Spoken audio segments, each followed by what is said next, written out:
I'm back guys, part 2 na tayo sa ating right and light. Medyo pawis tayo guys, medyo may nag-wholesale ng bigas. So sakto naman, sa oras din naman ang lumipas, makakapag-take tayo ng blood sugar. Bago tayo mag right and light, ang blood sugar natin is 102. Let's check kung may spike ba si right and light. Request to ni Sir Mike Morales. Ito na yung request. Verdict na tayo ngayon, tignan natin.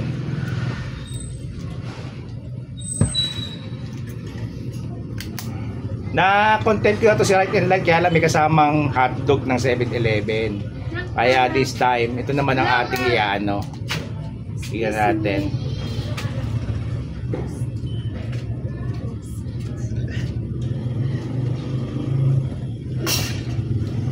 Ayan guys, ilan? 96 lang. From 102, buwaba siya ng ilan ba? 4 points? 6 points. Hindi ibig sabihin na pag-inom ka right and light, bababa yung blood sugar mo, no? Meaning lang, wala lang siyang spike, tapos tuloy-tuloy lang siya bumababa. So, conclusion ko, right and light, legit, pwedeng-pwede. Again, this is the effect on my body, no?